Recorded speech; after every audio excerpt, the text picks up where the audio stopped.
Hello everyone, welcome back to another episode of Spiritual Bookshelf. I'm your host, Phillip. How are we all doing today?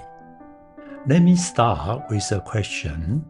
Have you ever had one of those bookstore bursts of motivation? You walk into a shop, see those beautiful shelves packed with books on health, productivity, or self-growth, and you think, this is it. This book is going to change my life. You buy it, rush home, and spend 2 solid hours reading. You are highlighting, taking notes, and nodding along. You feel like a genius.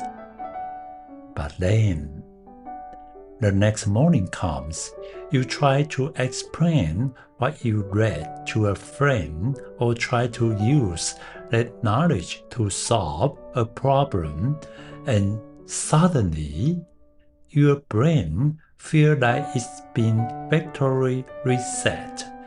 All that left are a few random words floating in the void. It's like trying to grab smoke with your bare hand. Usually we just sigh and say, I guess I'm just getting old, or I'm just not a book person. But what if I told you that your brain's engine is perfectly fine? What if the problem isn't your memory, but your assembly line? Today, we are diving into a fascinating book by Dr. Tsukiyama, a top brain scientist. The title of the book roughly translates to Wake Up, the Brain Activation Method for Crystal Clear Thinking. Dr. Tsukiyama has a super encouraging message.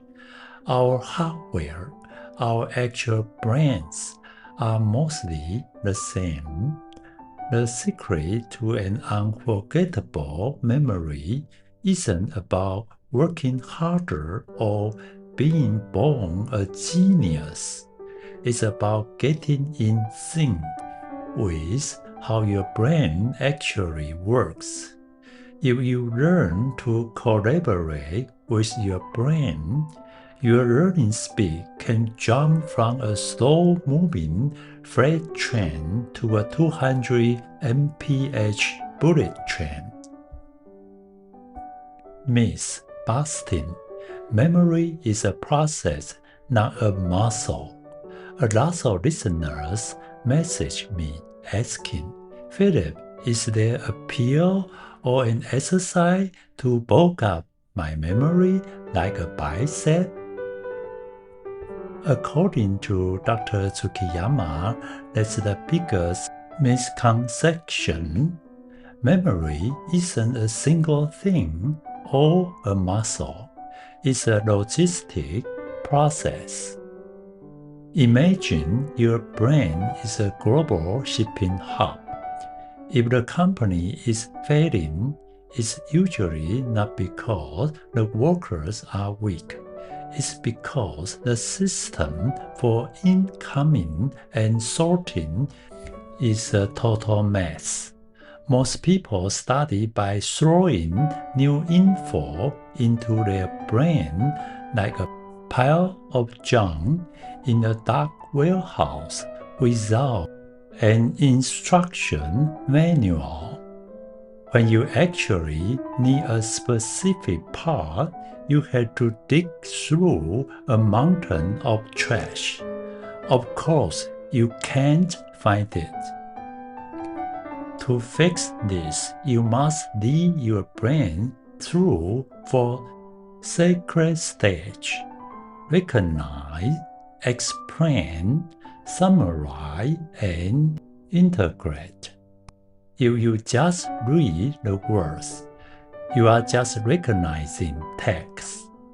Real memory happens when you can explain the concept in your own words and summarize it into the right drawer in your mind.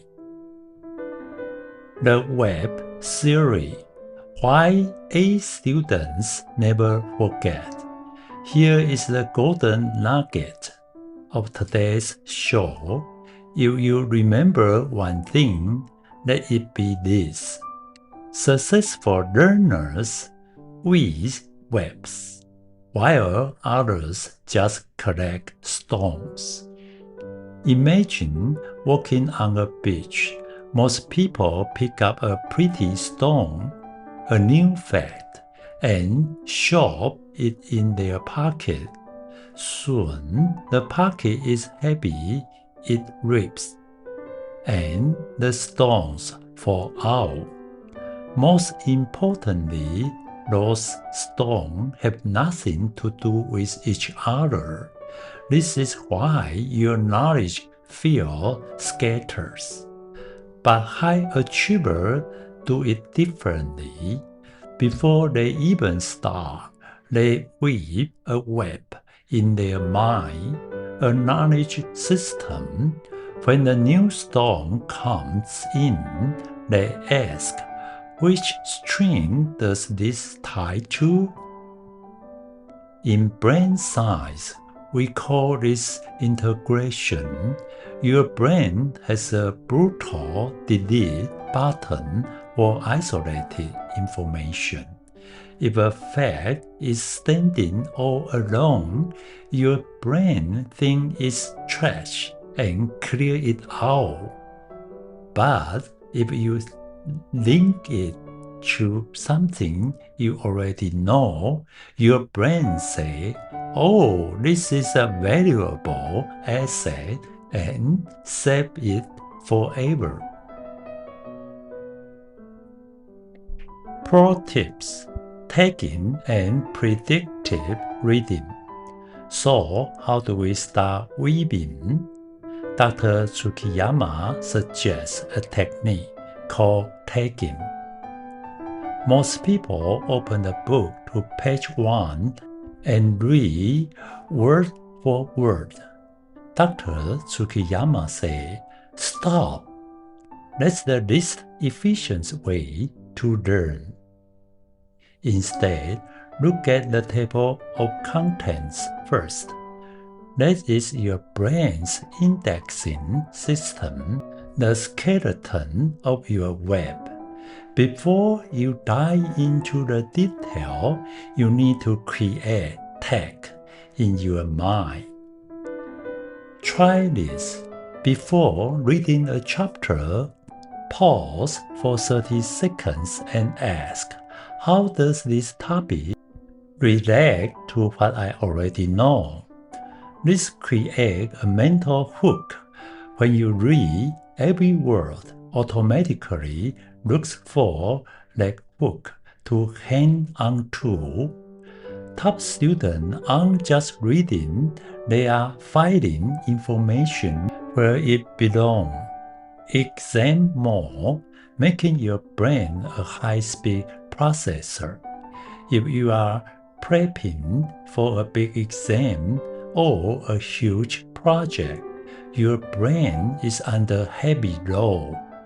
To survive, you need to turn your brain from a storage unit into a processor. The subject map. Don't just memorize. Before a new chapter, spend 5 minutes on the heading.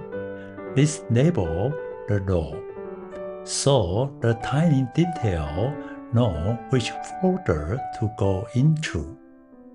Activate your engine. Don't just sit there staring at the page. Move your body, write, summarize, or explain the logic out loud. This is Feynman technique. This physical action wakes up your brain's power center, which is the nuclear accumbens, and floods it with dopamine. The sleep hack. Many people pull all-nighters, but that's like trying to run a computer with a dying battery. Sleep is when your brain does a disk cleanup. It's when the hippocampus moves data to long-term storage. No sleep, no save. That's all for today's episode of Spiritual Bookshelf. Thank you so much for listening. If you found this helpful, please share it with a friend who is hitting the book right now. I'm Phillip, and I'll see you next week as we continue to unlock our best selves. Wishing you and your family peace, joy, and a very sharp brain. Bye-bye.